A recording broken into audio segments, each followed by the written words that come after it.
just recording on YouTube. So that should come in. Should be coming now. Okay. So this is. Can you see my screen now, Mantaji? Can you confirm? Yes. Okay. All right. So we are at Bhagavad Gita chapter 10 and text number 31. This chapter is called Opulence of the Absolute. So in this chapter begins with um, Krishna starts saying that Arjuna, I explained you my opulence. Okay, Ritu can't connect, it seems. but everyone is joining, so Okay. okay, possibly I'll say restart your phone because sometime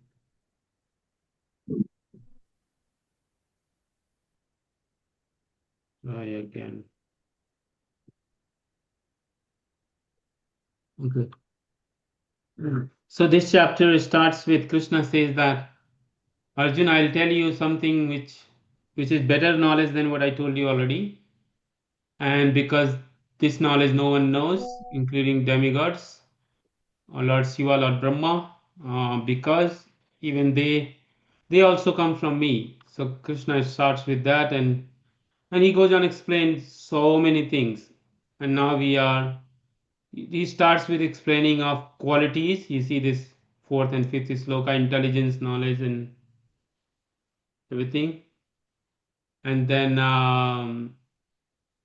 he goes on explain to different sages, and start with Brahma, Manus, they come from him, and then he explains that one who knows this gets engaged fully in my anara devotion, and then he explains I'm the source of everything, including all spiritual and material worlds, everything comes from me, and and then how people who believe in what Krishna says, how did they conduct themselves? Their pure devotees, their thoughts dwells in me, they live fully devoted to my service, and they derive great satisfaction and bliss, and they converse with each other. And then Krishna goes on to explain that I give them a special mercy by which they can understand me. But then Arjun said, yes, what you are saying is correct, not because just you are my friend, I believe you, also because other great personalities like Narada, Sita, Devla, and Vyasa confirm what you are saying. So it's not just that you are saying I believe it, but also I know that the same thing about you has been already told by great personalities like Narada, Sita, Devala, Vyasas. These are big, great people, contemporary people at the time of Arjuna also. So they were there. So then Arjun goes on to explain, I totally accept what you said and I understand what you're saying. But then he says, please describe in detail all these mystic power of your opulence. So you explained your opulence, but how can I understand that you are source of everything? Tell me in detail. That's what Arjuna is asking Krishna. So Krishna says, yes, I will tell you my splendorous manifestation in detail. But I will only tell you I will give you hint because my opulence is limitless. And he starts with saying that I'm the super soul, I'm sitting in everyone's heart, and from me, I'm the source of beginning, middle, and end of everything. And from here, from 20 to the end of this chapter, Krishna will describe how we can see Krishna and how we can perceive Krishna in everything in the world. So he says, I am the Adityas in Vishnu's, I am the light in the radiant sun, I am the Marut in Marichi, I am the stars among the moon. Among the star, I am the moon. In the Vedas, I am the Samved. In demigods, I am Indra. In the king of heaven, the senses, I am the mind. The living entities, I am the consciousness. In the Rudras, I am the Lord Shiva. In Yaksha Rakshasas, I am the Lord of wealth, Kuvera. And Vasus, I am the fire, Agni. And the mountains, I am the Meru mountain. He goes on to explain in the chief priest, I am the Brahaspati. In the generals, the fighting, army generals, I am Kartikeya. Among the water bodies, I am the ocean. And then he says, I am the Bhrigu. In the sages, I am the transcendental Om in the vibrations, in the sound. I am the sacrifice. I am the chanting of holy name, Japa, Hare Krishna, Krishna Krishna, Hare Hare, Hare Ram, Ram Ram, Hare Hare. That's what Prabhupada will explain if you go detail in this sloka. And then immovable things, he says, I am Himalaya. Among the trees, I am banyan trees. Among the sages, I am the demigod, I am Narada. In the Gandharvas, I am Chitraratha. Among the perfected being, I am says Kapila. Among the horses, I am Uchisrava. Among the elephants, I am Aravat. Among the monarchs, I am among the people, I am the monarch, which is king, the supermost. Among the weapons, I am the thunderbolt. Among the cows, I am Survi. Among the perception, I am Kandarpa, god of love. And I am among the serpent, I am the Vasuki. In Nagas, I am Ananta. In the aquatics, I am demigod Varuna. When departed ancestor, I am Aryama. Among the dispensers of law, I am Yama, lord of death. I am Daitya Demon, I am devoted Prahlad. Among the subduers, I am time. Among the beasts, I am lion. And among the birds, I am Garuda. So, last time we were discussing, I'll give you a little hint, then we'll go start with 31, which is sloka today. So last week, we were discussing what does it mean. There are these different things Krishna explaining. Is it that Krishna is everywhere personally? So, or it's just significance, like this is what is describing, that's how you see me, my personality or my abilities, because we are trying to understand the opulence, right? Like suppose if you say or I say that I am the richest person in the world, right? Suppose if I say I'm the richest person in the world, and you'll say, okay, show me how. Show me how you're the richest person. So then I have to describe like this. I'll say, if you think of any money in the world, what is the most richest thing in the world right now? Richest thing, yeah, in the richest, who is the richest person in the world right now? If you ask Google, who is the topmost rich person in the world? Anybody wants to do that exercise?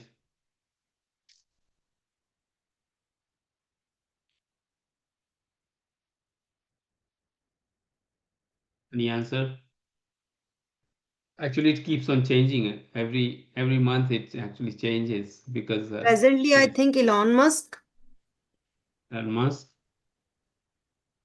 Okay. But this keeps on changing because sometimes someone else. But for now, for as of today, if if I have to say, if I have to prove that I'm the richest person on the world, then I can say, oh, Elon Musk represents me. He is my representative. Then only I can say that I am the richest person, because I have to signify that anyone what you know as the richest person comes from me, right? Otherwise, how do I prove? And it's not that Krishna is saying that everything, all different things. Suppose he says, I am the ocean amongst the water. So the any water in the right now in the planet comes from ocean, whether it comes in form of rain through steam, evaporation, rain, or lakes, rivers, any water, underground water, outside water, atmospheric water, the source is ocean. There is no confusion because everything comes from ocean. The water source is ocean. Krishna says, I am the among the water sources, I am the ocean, biggest. So basically, he's mean to say that if you see anything in the world which is the greatest, comes from me. That's how he can say that I am the source of everything. Otherwise, it's futile. And actually, what he's saying never changes. So it's not that ocean is today greatest source, tomorrow it will be different. Tomorrow maybe lake become greatest. No, it's fixed. If Krishna is saying among the light, I am the sun. So it's not that tomorrow there will be some different moon become sun. Moon become more powerful than sun. Impossible. You'll now never see this contradiction, like richest person keeps on changing because the money flow changes. But in this case, it will never change. I mean, the cows, I'm Suravi. There is no better cow than Suravi cows, as we know from Vedic descriptions. There is no better cows, right? So let's see. He keeps on, he is going to explain more and more, and that's how we should understand. And if there are questions, we'll discuss at the end. Okay? So let's start with text 31. 31. I'm going to read the first one, then all of you can read one sloka each. And we'll do one at a time now, and then we'll repeat. If there is not a lot of things to read, so we'll repeat. If you don't know Sanskrit, I can help you to repeat. Or if you already know, please go ahead and read. Okay. So text 31, you can repeat after me. Pavanaha pavatamasmin.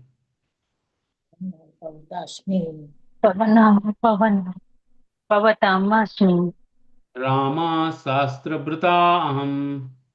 Rama रामाश्रितम् Pratam अहम् Yasanam Markasachasmi. Jasanam यासनं मर्कच Jasmi मकरश्चास्मि Srotasam Asmi Janvavi. श्रोतासामास्मि Navihi.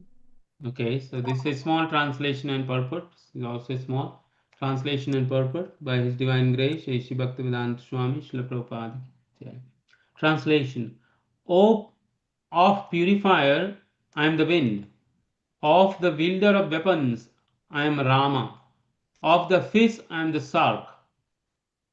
And of flowing river, I am the Ganges. Purport: of all the aquatics, the shark is one of the biggest and is certainly the most dangerous to men. Thus, the shark represents Krishna. So here, I don't think there is a lot to discuss. Among the purifier, of course, we know the wind is the most purifying thing. If the wind can purify any place, depending on from where it's coming from, right? If the wind is coming from dirty place, it will be dirty wind. Come from fragrant place, it will be fragrant wind. Same thing. So it changes based on the nature, but it purifies. Most of the time the wind nature is purifying. That's the nature of the wind. In the wielders of weapons, Rama is, I think this is Parasurama. Okay. The fish, the shark is the greatest. It's not that it changes much. There are some hypothesis that there is a fish is Timingala fish described in Bhagavatam, which is manifold bigger than shark actually. But shark is in general known as the biggest fish. There are different species of shark, which come in varieties if you in aquatic science and all. So okay, let's do 32. Who wants to read 32? You can raise your hand or you can say that you want to read, and then we'll follow.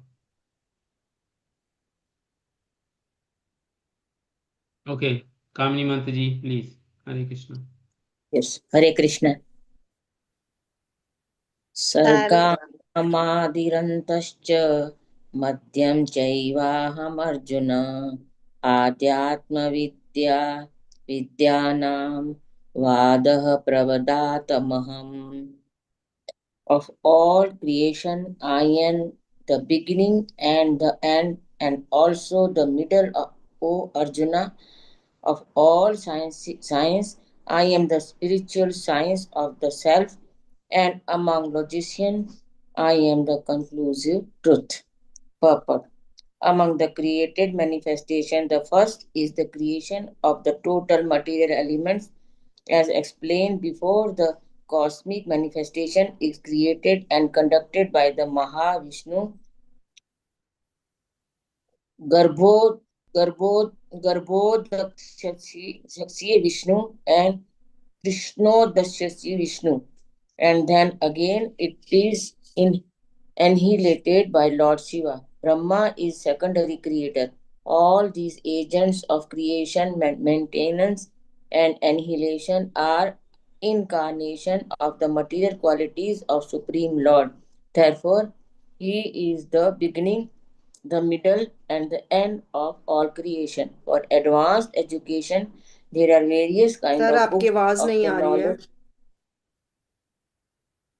No, can you hear Kamini Mataji's name sound? For advanced education, I there can are hear various Prabhu. kind of books of knowledge such as the four Vedas, their six supplements, and Vedanta Sutra, books of logic, books of religiosity, and the Puranas. So all together there are 14 division of books of education. Of these, the book which presents Adhyatma Vidya, spiritual knowledge, in particular, the Vedanta Sutra represent Krishna. Among logicians, there are different kind of arguments supporting one's arguments with evidence that also supports the opposing side of called Jalpa. Merely trying to defeat one's opponent is called Vitanda, but the actual conclusion is called Vada. The, this conclusive truth is representation of Krishna. One more. Hare Krishna. Yes. Okay. So Okay. here Krishna is saying, I'm the source of creation. Of all the creation, I'm the beginning, middle, and end. So that's what the prime of the sciences. I'm the spiritual sciences, science of the self, and among the logician, I'm the conclusive truth. So that's very important to know that we try to understand things by logic, and there are so many logicians. They will argue with each other. They will present their own point of view. But Prabhupada is saying,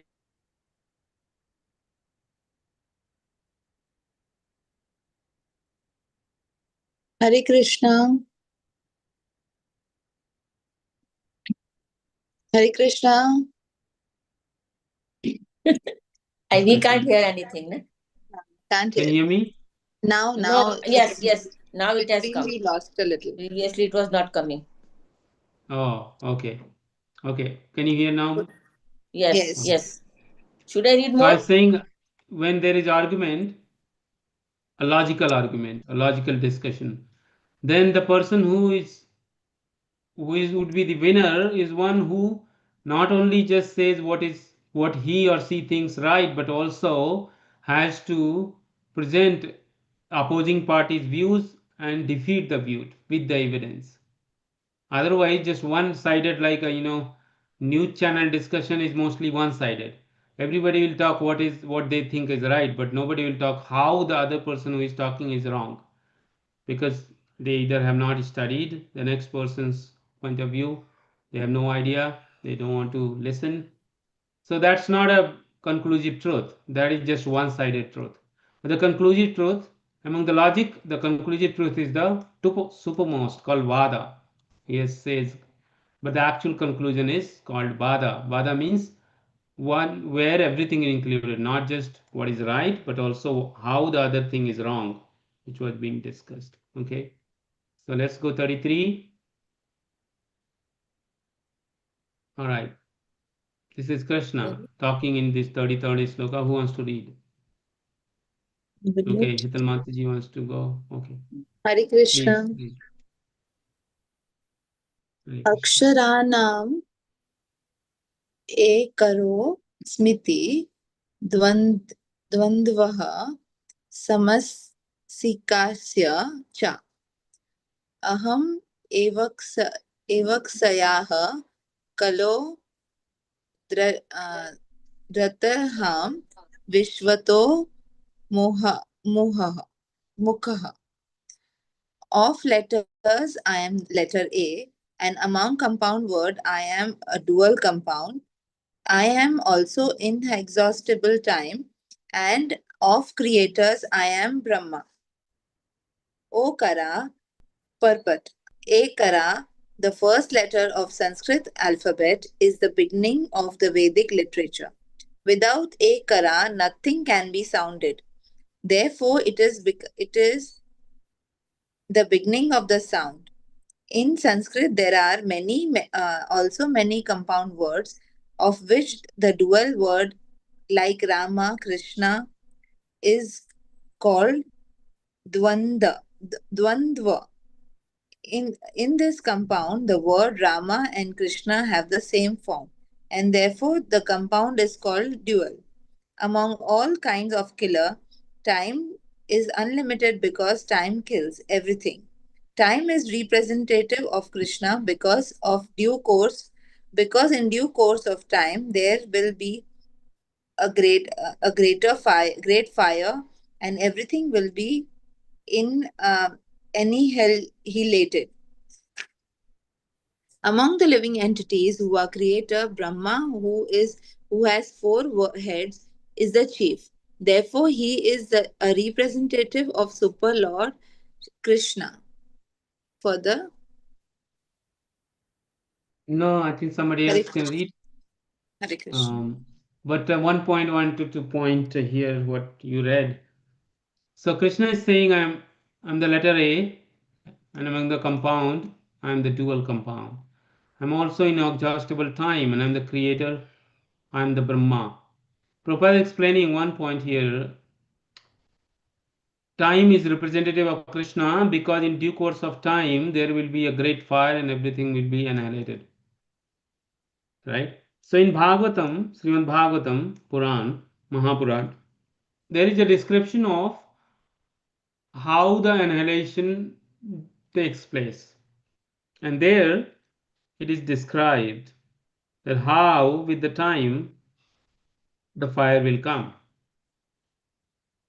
So anyone who wants to guess how you, if you have to think how everything will be burned with fire just with time. And actually right now it's happening. I'm giving you a hint. It's happening in California actually. An Amazon forest. There's so many places that the whole city is burned down. Nobody put the fire on actually. In US almost every year thousands of homes will burn down like the natural fire. Nobody set the fire and the government cannot stop it. A few months ago, the whole California, near Los Angeles, it was burning almost half. Or Los Angeles burned down last year sometime. No, this year actually, in March, I think. Right?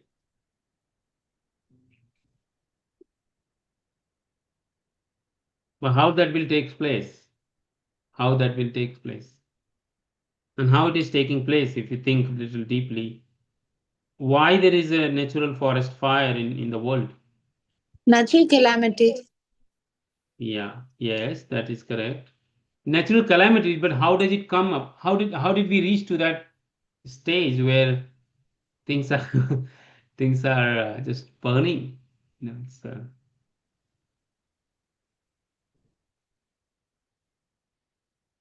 All and it is paap this. and all that. Yes, sorry. All bad karmas.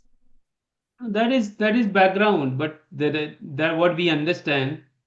Um, so in Bhagavatam and also in Krishna describes in Bhagavad Gita that we need to understand how does creation takes place, how does things get created, right? So in front of our eyes, how does things get created?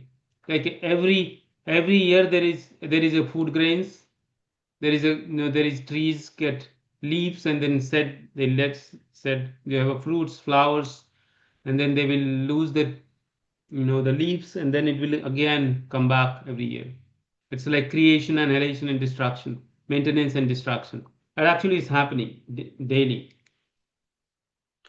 So the creation starts with in our experience with rain, right? So if there is a rain and there is a fertile land, there is seed in it, it will grow a plant, right? With the rain, the soil will grow a plant, the plant will grow for some time, then it will be give fruits and flowers, then it will die, and then we'll take the fruit flower we eat. Jiva Jivasya Jivanam. One living entity is eating other living entity actually. If you see, it's a food chain. Ecology, like ecologically, it is food chain, right? So due course of time, what is going to happen, which Bhagavatam and Bhagavad Gita describes, that first thing will happen, there will be no rain. It's amazing, you know. Or there will be excessive rain or no rain. But actually, when annihilation, right now, there is in India, a lot of cities are flooded, including Mumbai or, Delhi, Gurgaon, whole cities are just flooding. So excessive rain is calamity. It is painful. But actually, you can tolerate excessive rain because after some time it will go away. And actually, it's not going to cause huge damage. A lot of people will not die. A lot of people will suffer. But if there is a fire, there is no chance of survival. Actually, it's over. Because there is no way you can escape. It's very hard to escape fire. If it is a full fire, whole city is on fire, what we can do, right? So there is no rain. What will happen? Everything will become dry, right? And the sun will increase its light. It will heat up. That's how there will be no. So whatever water is there, it will get sucked out by the sun. It will dry up more. Okay. So no rain. Sun is sucking the air. And actually, if you read United Nations or these agencies reports, they are saying if you just increase the earth temperature to just 5 degree, everything will be burned. That's it. 5 degree. Right now we trying to maintain 37.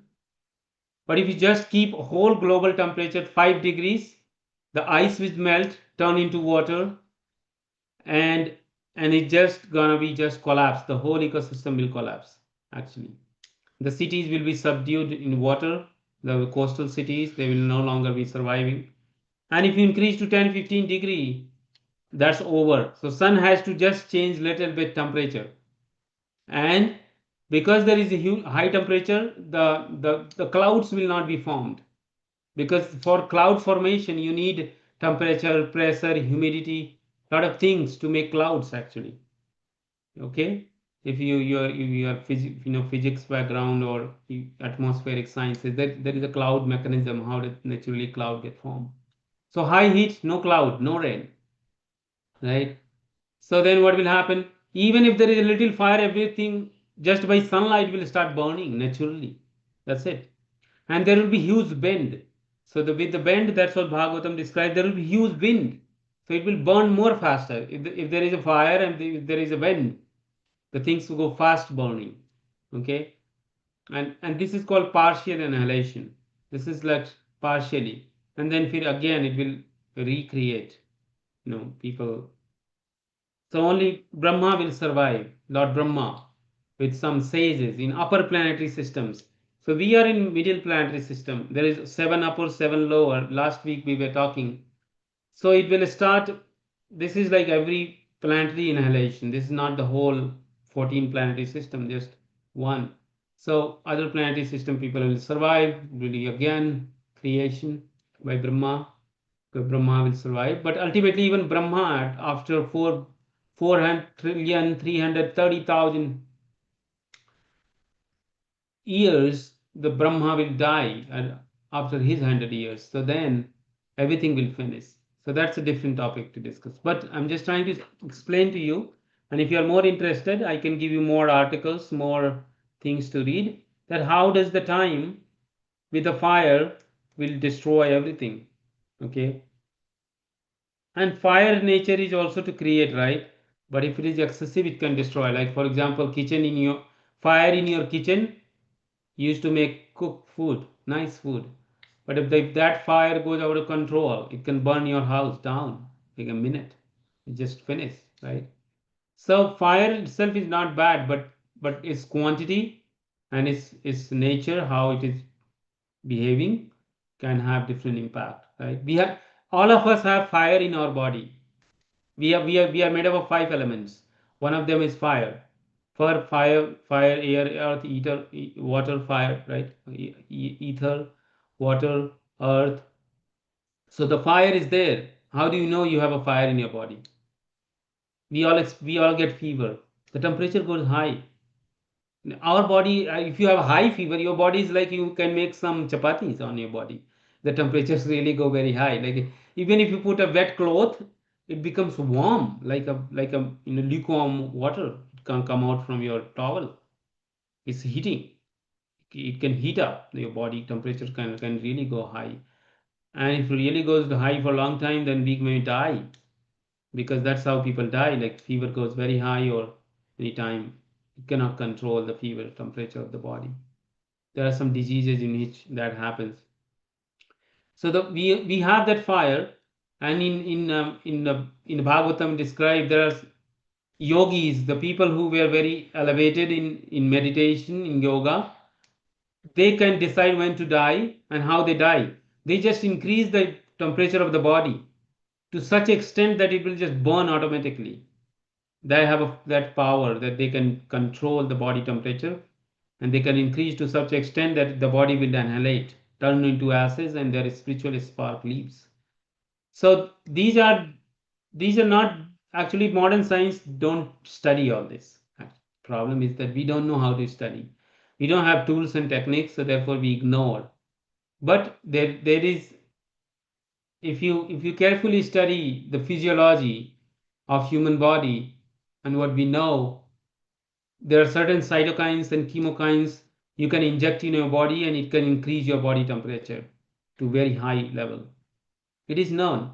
So if you can regulate those molecules in your body, if you can regulate those chemicals in your body to such extent that you can increase your body temperature to a level where it can burn your body. So that's possible. And with the mind, you can control everything. Your whole pituitary gland or your whole body can be controlled just by your brain, right? But that is a different level of power. Anyways, that's not topic for today's discussion. So we'll go to read this 34th. That's the next is death. Okay. Mrityu sarvasya chaham. Haras chaham. Okay. 34. Who wants to read?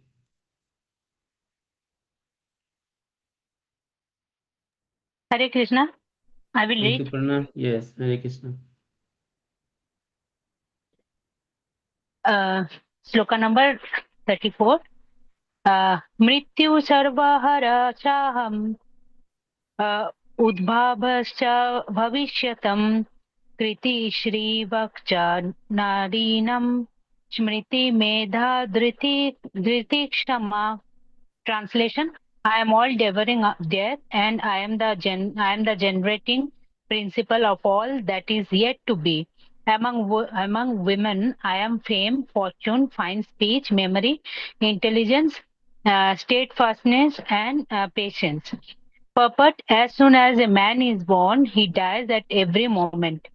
Thus, death is devouring every living entity at every moment. But the last stroke is called death itself. The death is Krishna. As for future development, all living entities undergo 6 basic changes. They are born, they grow, they remain for some time, they reproduce, they dwindle, and finally they vanish. Of these changes, the first is deliverance from the womb, and that is Krishna.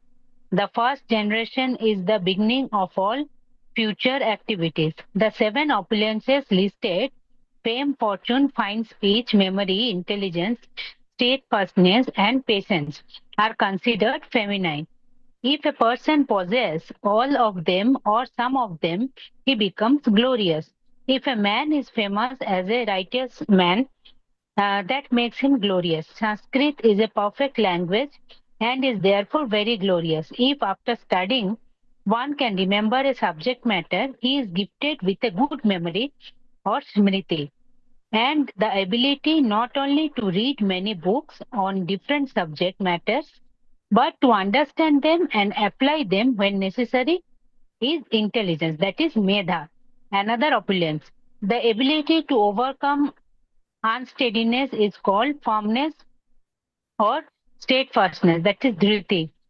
And when one is fully qualified yet is humble and gentle, and when one is able to keep his balance both in sorrow and in the ecstasy of joy, he has the opulence called patience, that is Shama. Hare Thank Krishna. you. Thank you, Ritu. So, yes.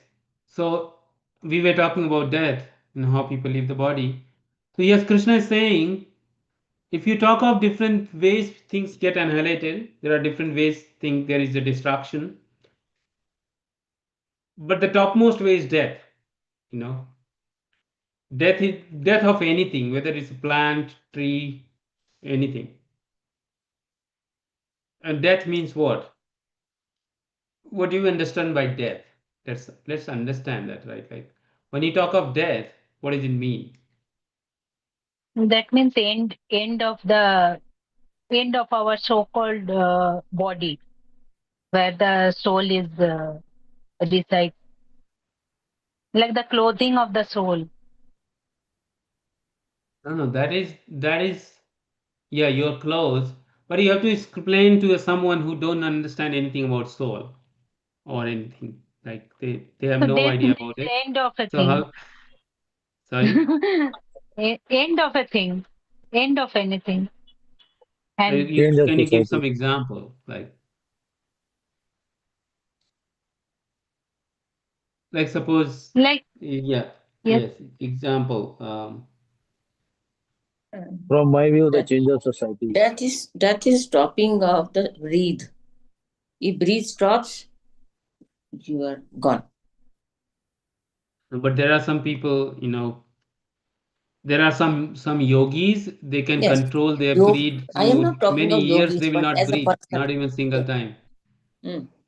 Yogis are right? different thing, but for No, no, no. us, Yes, yes. So we are trying to find a definition or example which is universal.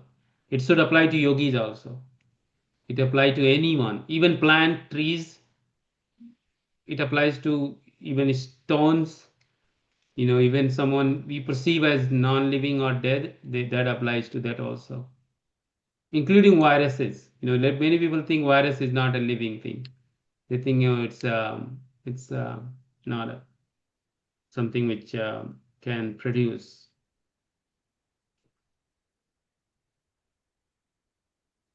Okay, so I'll give you a hint. So Krishna will explain in 13th chapter. It will come that Krishna says that yantra runani maya. Ritu Aparna is saying. So this body is Krishna says it's a machine. It's made up of material elements, 5 elements. It's a machine. Okay. So if you think, suppose you have a car or bike or your phone. Let's take your phone or laptop. When you will call your phone or laptop is dead. Does it ever die? Do you think their laptop or phone ever dies? It sleeps, I know. Sometimes, okay, put it on sleep mode or restart or shut it down. Like we sleep, we also go on sleep mode or log out from when we go to the bed. We just log it off. So our phone and laptop does die, right? Some point you say it is useless now because either the memory is not working, battery is no longer rechargeable, the screen is broken, or it completely crashed basically. It can no longer function. However you try, your laptop or phone is not going to work. That's where you can say your phone is dead, right? That's it. That's it. It's like crashed. Like every part of your phone is finished, like gone. You cannot repair it. You cannot do anything. You have to just trash it. You have to just throw into a trash bin. Now, somebody may be able to recycle it, right? They will take out everything, all the component, take out separate plastic, metal, all the transistors, the different elements, and they may recreate the phone using the same elements. Correct? They can recycle the phone and make a phone again with recycled material. Possible. Someone who knows expert is recycling can recycle and make a new phone using multiple phone material, right? That's called death. Correct? Similarly, most of you gave close example to this, that death is nothing Prabhupada will explain later. I know he explained earlier in chapters also that death is called when things don't work, they just stop working. This body doesn't work. So until then, we keep on trying. We do organ transplant, or people are in coma, they're just breathing. They are not able to respond to anything. We still call them alive. But the moment this body, all organs stop functioning, and especially the heart, which is the center of activities. If the heart stops working, our line becomes flat, no more, the three line. Then you say, okay, this person is gone. No diastolic, systolic, and AV node activity in the heart. Then we call, okay, this person is dead. So that is the biggest level of destruction in any situation. Whether it's a tree, plant, when you call river is dead, when it stops flowing, there is no water in the river. So you say, oh, this river is dead because even there is land is still there, but there is no water. So you call, because the nature of river is to flow, to have some water, right? Correct? You're getting my point, what I'm trying to say. So, but death is, that's what Krishna says, I'm the death. So even Prabhupada later says in his lecture many times that many people who say that I don't believe in God, for those people, Krishna says that I come as a death. Because you don't believe in anything, but at some point you will also finish. So what is the point of what you believe or don't believe? It doesn't matter actually. Because after your death, nobody cares. And after a few generations, actually nobody remembers. And after a few centuries, actually nobody even knows who you are, what you are doing. There is no evidence. But while living, a lot of people say that, no, I don't believe. But belief is nothing. Belief has no value. You have to prove that there is no God, right? Just belief is not nobody cares what you believe or you don't believe in, right? So Krishna says, I come as a death for such people, and that time they believe, oh yeah. And you will see that many atheists, they were whole life atheists, but at the time of death, oh, they remember, oh yes, there is something beyond me. There is something, I think there is something. And you'll see a lot of, at the end of death stories, people, big atheists, they will talk about, oh no, I think there is something which I didn't understand in my lifetime. I couldn't realize what it was. So Krishna let them realize. Now it comes to Krishna says, among the omens, I am these qualities. So Prabhupada explaining, how do you know that a omen, as a omen body, we have perfected, right? So what are the qualities? Fame, fortune, fine speech, memory, intelligence, steadfastness, and patience. These 7 qualities are considered feminine. Okay, and if any female woman, any female can have any of these qualities to a good extent, they are very glorious. If somebody is very famous or fortunate, very wealthy, or very good in talking, or have a good intelligence, memory, and Prabhupada is describing what is difference between memory, intelligence, and steadfastness. So memory is something you try to remember everything. What you read, you can remember. You can have smriti. But that doesn't have value until and unless we can apply them when needed, right? We understand them and apply them. For example, our laptop has a good memory, but it cannot apply automatically anything. And it cannot even understand. It just has memory, right? You need to input some queries to allow the laptop or computer to apply the memory it has, right? And it doesn't understand what does it mean. Now with the AI and chat GPT, you are experiencing that whatever intelligence, artificial intelligence it is being supplied with, within that sphere, it can understand and it can apply with the coding. What a human has coded it, with that much it can apply. Okay. So that's called intelligence. When we are able to understand with our memory and apply. then it becomes intelligence. But intelligence is useless if we don't know when to use it and where to use it. Correct? Suppose if I am very intelligent, but if I am in problem, I don't know how to act, how to apply my intelligence, how to use my intelligence basically. So that is called firmness. So if I have difficulty, if I am patient, which means that I know I'm thinking how to use my intelligence. I'm acting very carefully. So I'm not agitated. We get agitated with situations because we don't know what to do. We are in puzzle. Like it's so frustrating in certain situations that we don't know what to do. And then anger comes, frustration, anger, depression, all this comes because we don't know where to go. There is no direction. Why? Because our intelligence becomes dull. We don't know what to do. Region could be 100 regions, but that's the state. But if we have a good intelligence backed by good memory, then we can survive in any situation. We remain firm and steady fast.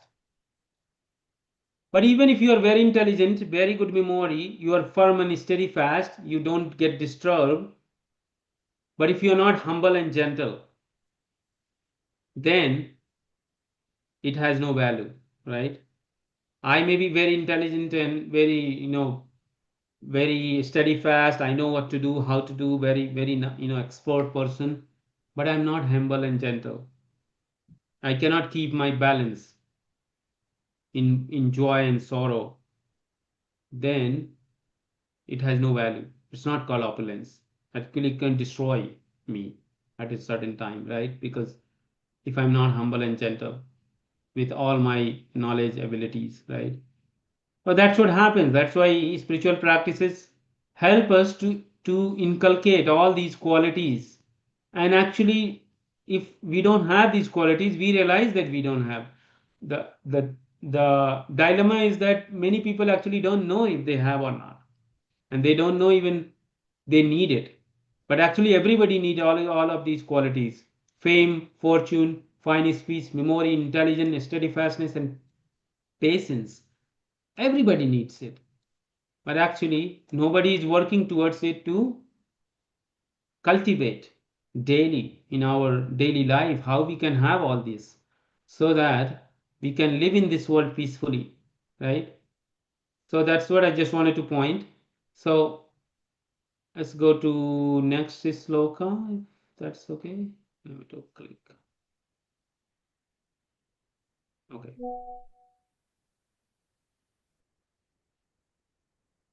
Somebody's mass. Okay. 35. So there are 5 more slokas. We'll finish today this chapter. Small.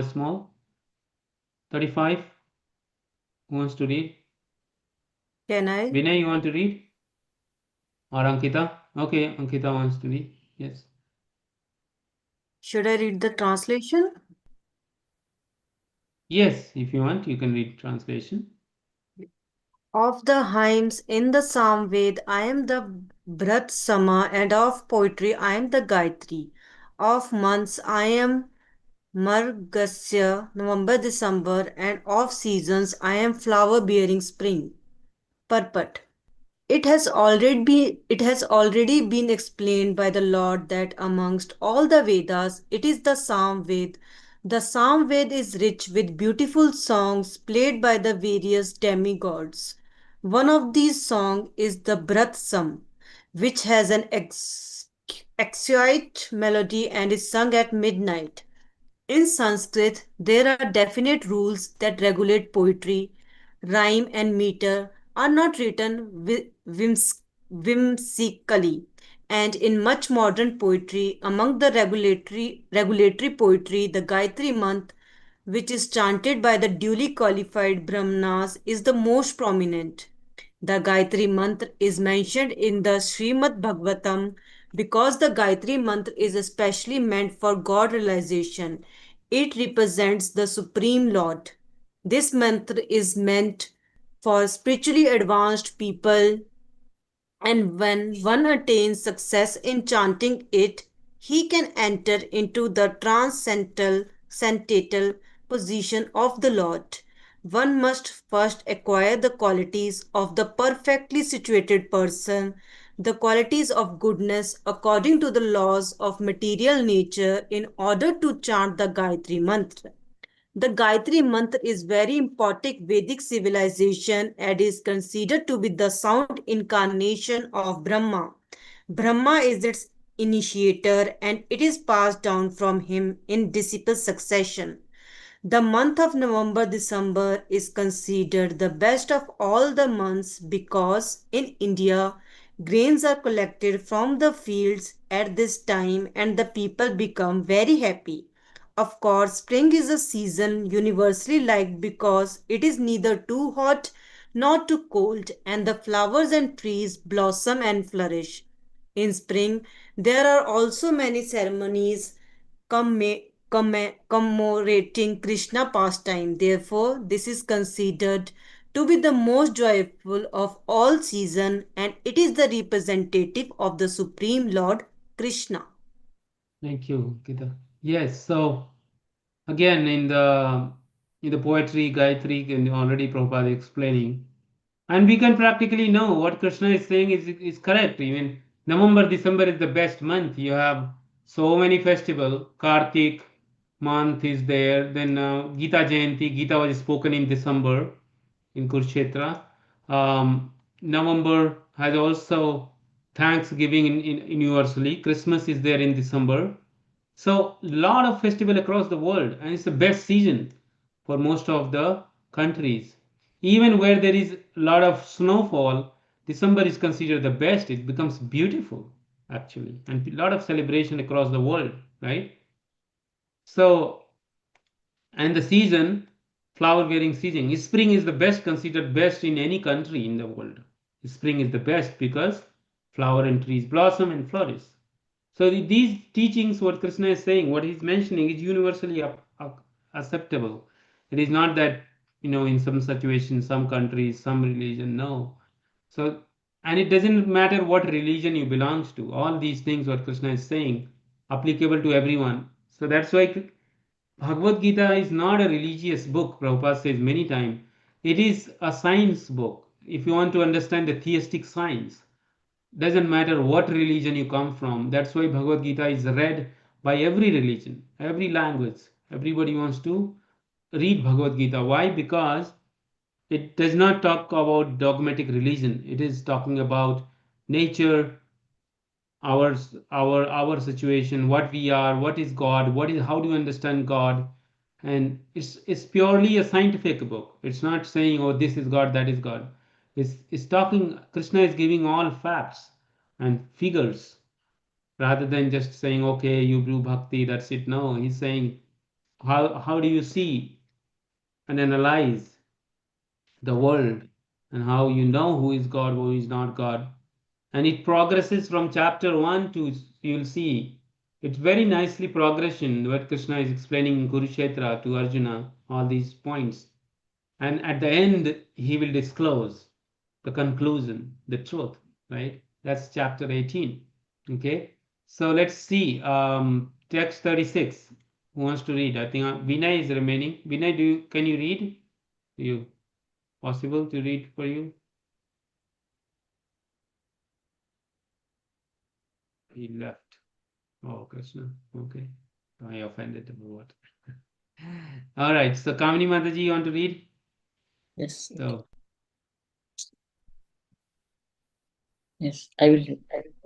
द्युतः छलयतास्मसिं तेजस्तेजस्विनामहम् जयोऽस्मि व्यवसायोऽस्मि सत्वं सत्वतामहम् I am also the gambling of cheats, and of the splendid I am the splendor. I am victory, I am adventure, and I am the strength of the strong. Purport. There are many kinds of cheater all over the universe. Of all cheating processes, gambling stands supreme and therefore represents Krishna. As the Supreme Krishna can be more deceitful than any mere man. If Krishna chooses to deceive a person, no one can surpass him in his deceit. His greatness is not simply one sided, it is all sided. Among the victorious, he is victory. He is the splendor of the splendid. Among the enterprising and industries, he is the most enterprising and most industrious. Among the adventurers, he is the most adventurous, and among the strong, he is the strongest. When Krishna was present on earth, no one could surpass him in strength. Even in the childhood, he lifted Govardhana hill. No one can surpass him in the cheating. No one can surpass him in splendor. No one can surpass him in victory. And no one can surpass him in enterprise. And no one can surpass him in strength. Should I read more?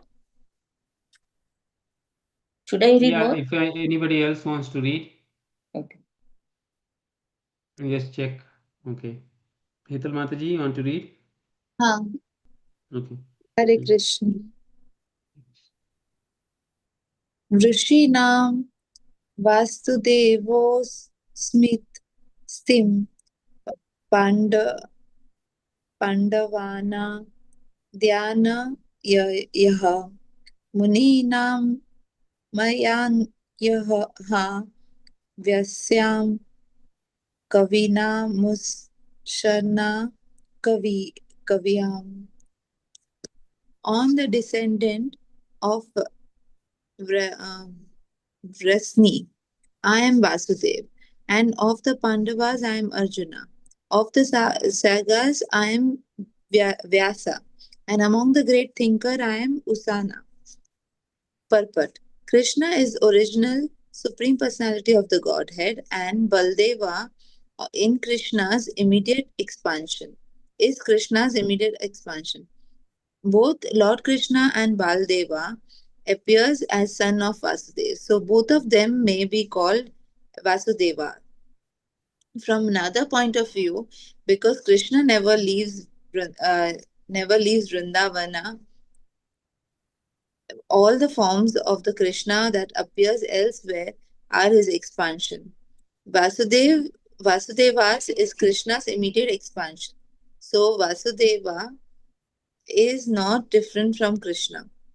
It is to be understood that Vasudeva refers to in this verse of Bhagavad Gita is Baldeva and or Balrama, because he is original source of all incarnations, and thus he is the sole source of Vasudeva. The immediate expansion of the Lord are called Swayamsa, Swamsa, personal expansion, and that is also expansion called Vibhinamsa, separate expansion. Among the sons of Pandu, Arjuna is famous. Dhananjay, he is the best of the man and therefore represents Krishna. Among the Munis or learned men conversant of the Vedic knowledge, Vyasa is greatest because he explains Vedic knowledge in many different ways for understanding of the common mass of people in this age of Kali. And Vyasa is also known as incarnation of Krishna. Therefore, Vyasa also represents Krishna. Kavish also are those who are capable of thinking thoroughly of any subject matter. Among the Kavish, Usana Sukrakarya was the spiritual master of the demons. He was an extremely intelligent and far-seeing politician. Thus, Sukrakarya is another representative of the opulence of Krishna. Hare Thank you, Krishna. Mataji. Hare Krishna. Okay, 38.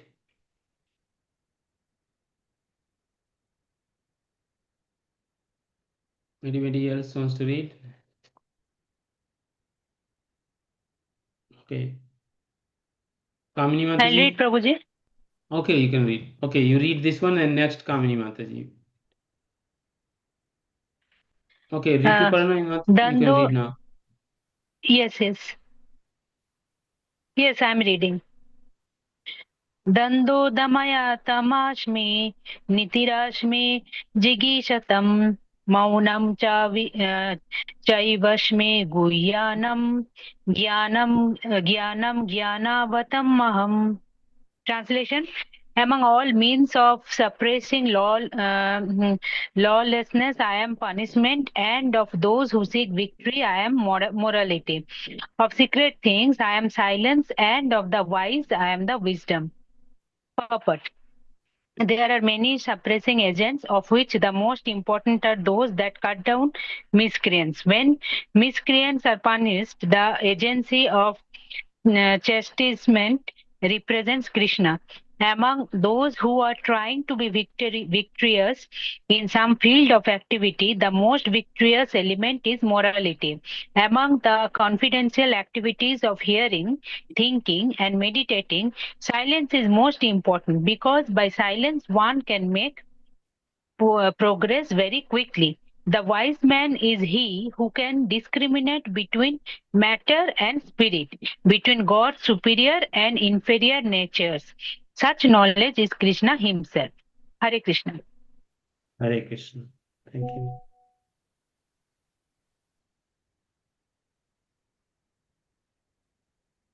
व्यञ्जापि सर्वभूतानां बीजं तदहमर्जुनं न तदस्ति विना यत्स्यामन्या भूतं चराचरम्. Furthermore, O Arjuna, I am the generating seed of all existence. There is no being moving or non-moving that can exist without me.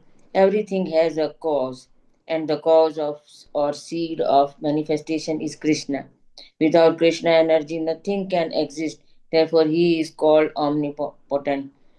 Without his potency, neither the movable nor the immovable can exist.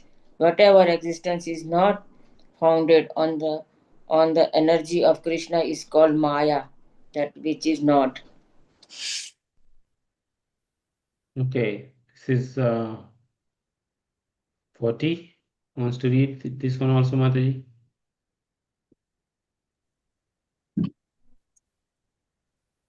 I will Okay, read. Hital Mataji wants to read. Hare Krishna. Hmm.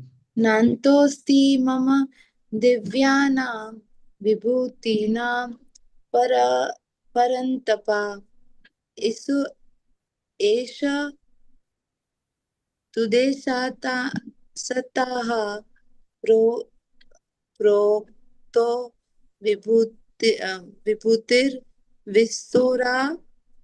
विस्तोरा row Maya. O mighty conqueror of the enemy, there is no end to my divine manifestation. What I have spoken to you is but a mere indication of my infinite opulence. Purport.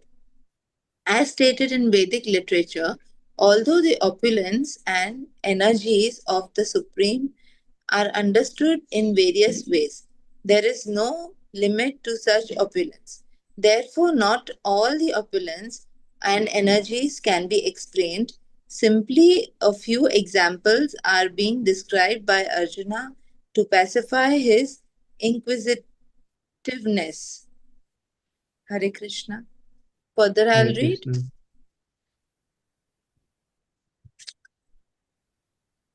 Can I read Yes, further, or somebody else wants to read?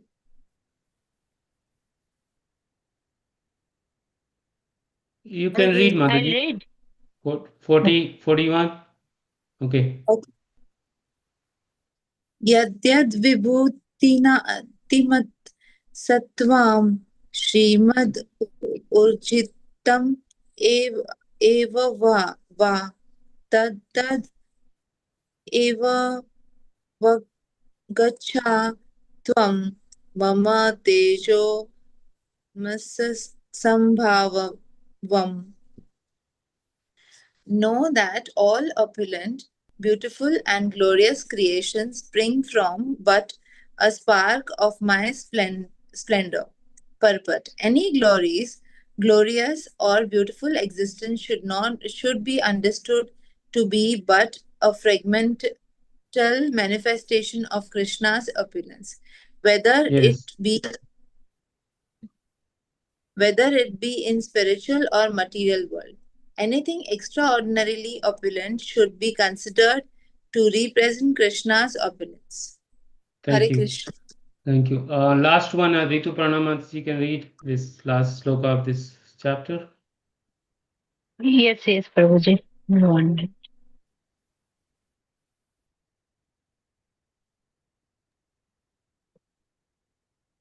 The 42. 42, right? 42. Yes.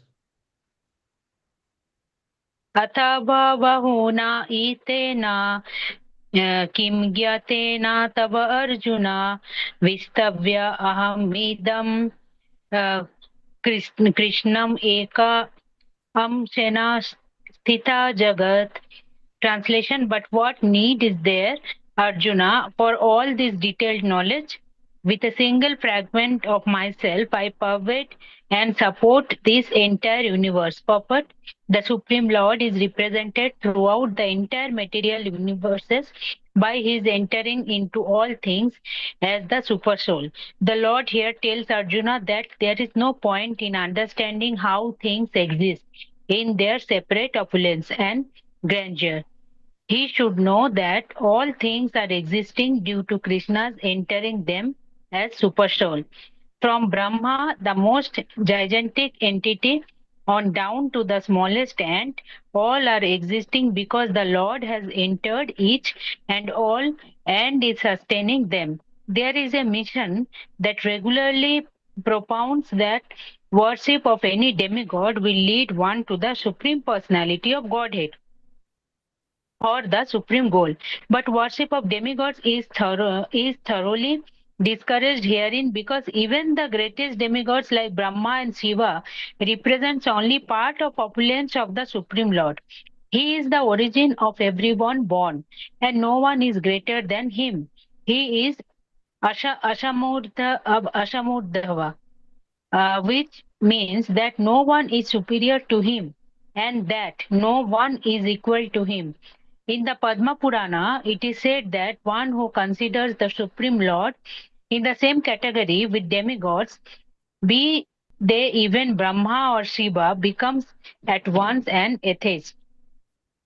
If, however, one thoroughly studies the different description of the opulences and expansion of Krishna's energy, then one can understand without any doubt the position of Lord Sri Krishna and can fix his mind in the worship of Krishna without deviation. The Lord is all pervading by the expansion of his partial representation, the super soul who enters into everything that is. Pure devotees therefore concentrate their minds in the Krishna consciousness in full devotional service. Therefore, they are always situated in the transcendental position. Devotional service and worship of Krishna are very clearly indicated in this chapter in verse 8 through 11.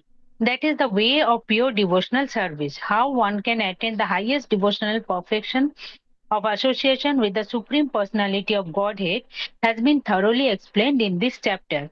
Srila Baldeva Vidyabhushana, a great acharya in disciplic succession from Krishna, concludes his commentary on this chapter by saying, Yat Shakti Leshat Suryadya Bhavanti Ati Ugrate Jasha Yat Amsena Dhrutam Vishvam Sha Krishno Dashame Chitya.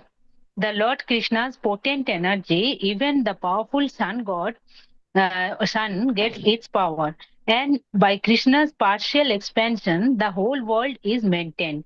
Therefore, Lord Sri Krishna is worshipable. Thus end the Bhakti Vedanta purpose to the 10th chapter of the Srimad Bhagavatam in the matter of opulence of the Absolute. Hare Krishna. Thank you. Hare Krishna. So Krishna is saying, what is the purpose of Arjun to know all this? Because you will never be able to understand.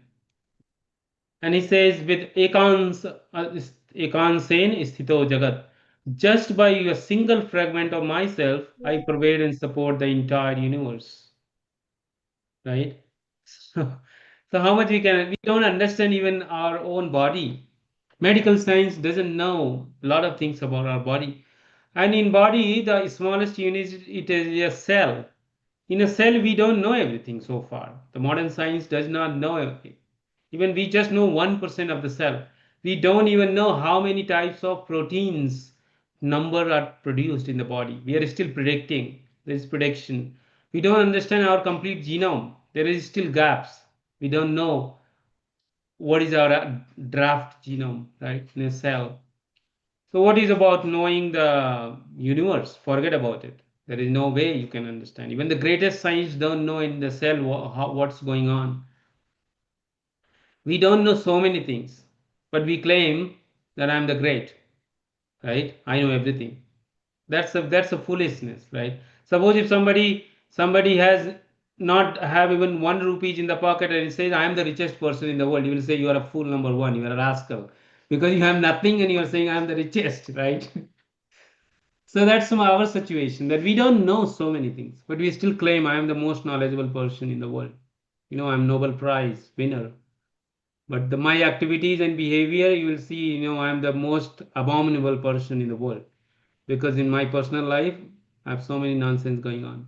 But in public life, professional life, oh, I'm very great, everything. I'm very generous. I'm very charitable. But that's why morality, Krishna explained, morality is the topmost of the opulence. I may have everything, but if I'm not moral, what is the point of being richest person? Like Elon Musk, we just discussed, he's the richest person, but he's the most unethical person in the world. If you see his statements, his behavior, his conduct, you don't want to even live with that kind of person. Forget about learning anything. So, just see what is going on in his life. What is the situation, and what he does, how he treats his employees, how things are in his company, and he runs the business. It's very dangerous. It's very dangerous.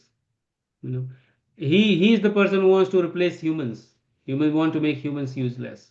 Don't want to work anyone to get any job. Actually, he has the whole statement recorded in many conferences in many places. So anyways, Krishna is saying that there is no point urging to understand all of this, because you will be bewildered basically. So better that you understand this much and now move on. So from here, the chapter 10 will finished. Actually, we finished chapter 10, and we'll be segueing into chapter 11, the universal form.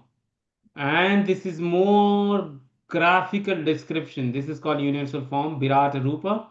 And Krishna, so far Krishna said that I am great, right? He's saying I am this. Now in this next discussion, which is chapter 11, he will show. He will show that how, because Arjun will say, okay, can you please show me, right? That is natural. Arjun was not confused, but for people like me, want to see, that how you're great, show me. So Krishna showed the Virat Rupa, and you'll see the graphical description of what did Arjun see in the body of Krishna in Virat Rupa, universal form. That is chapter 10. And you'll be amazed. You'll learn so much. And so therefore I request, join every week. If there is any questions, comments, we can take it now, few minutes, and then we'll end the call.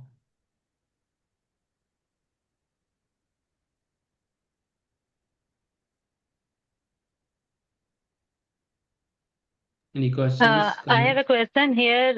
In one sloka, it said that Baldev ji is the immediate expansion of Lord Sri Krishna, and they both are known as Vasudeva. So Vasudeva is not, means there is a confusion, like actually Vasudev Yes, means. that's correct. Actually, I was also confused for many years. This is very, very technical. Okay, let me try to explain to you. Okay. Yes. I'm gonna say the whiteboard. So hopefully you can see the whiteboard. Okay. So there is called Vasudeva, right? Right? So this is the father of Krishna, correct? Vasudeva and Devaki, right? So from Vasudeva, two sons came, Krishna and Balaram, right? You know, you're clear about that? Correct? Krishna, Balaram, two people. So it's like this. So anything, so these two together called this Vasudeva.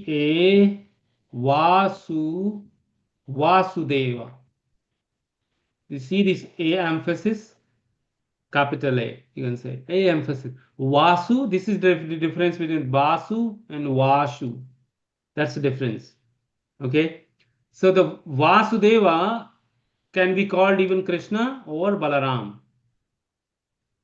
Vasudeva is the one who came from Vasudeva. Vasudeva is the father of, in this pastime, they were father and mother, Devaki and Vasudeva. But the Vasudeva is called Krishna and Balaram. And Prabhupada is explaining that in this sloka, Krishna is saying, among the Vrishnis, consider me as a Vasudeva.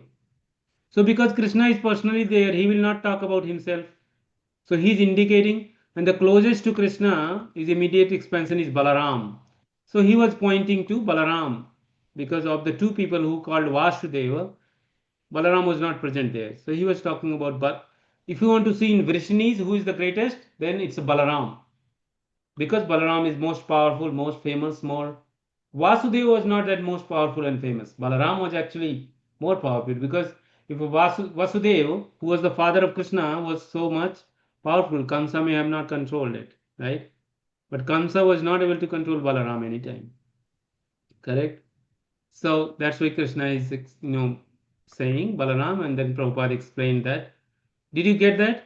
It's called Vasudeva, V-A, and it's highlighted, emphasis. And Vasudeva is just a small a. I can show you that screen where we read. Then if you read again, then you will see, oh yes, there is this difference. This semantic, like the way it is read is different. Let's go to the The last father name, if we are telling, then Vasudev, and Yes, both the so brother are Vasudeva. yes, so I think previous to this, right? Yes.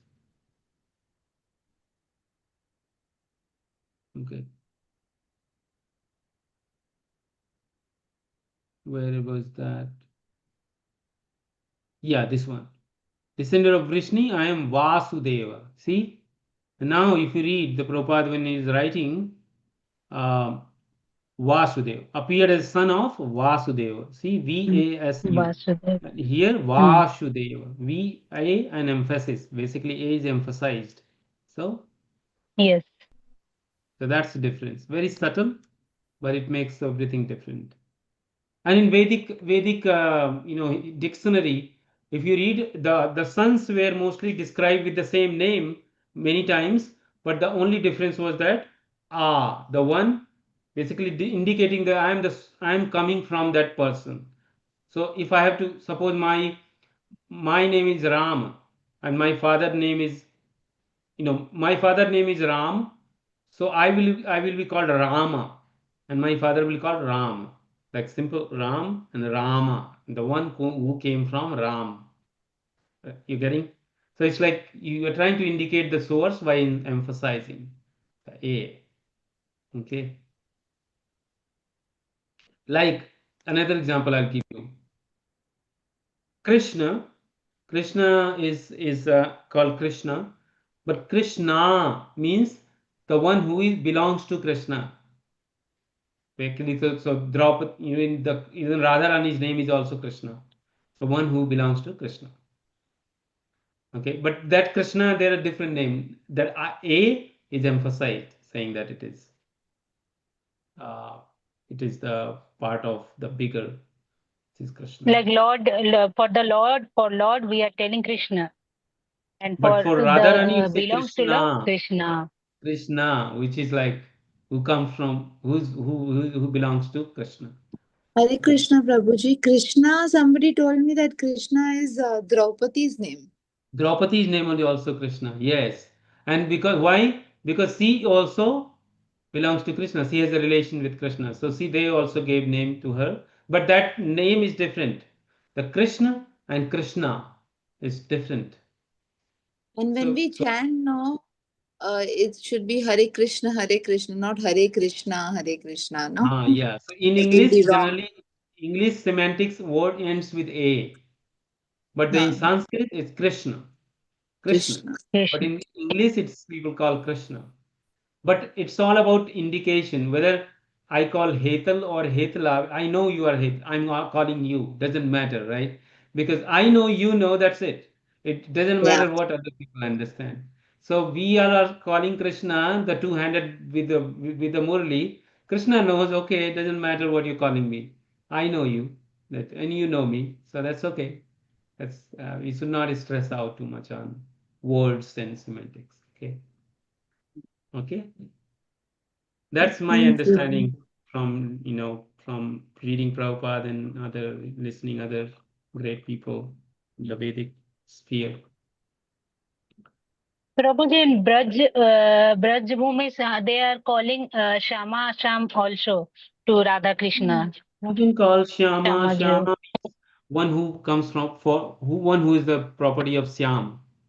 Syam Yes, means Krishna Radha, right? Shama See, Sham. so Yes. many Radhe, Radhika. There's so Hmm. even in our common names are like this. Old time Vedic time. Now there are different names, but earlier they used to give same name. If you read Bhagavatam, you will see all these Yes. names. So, okay. Any last question, comment?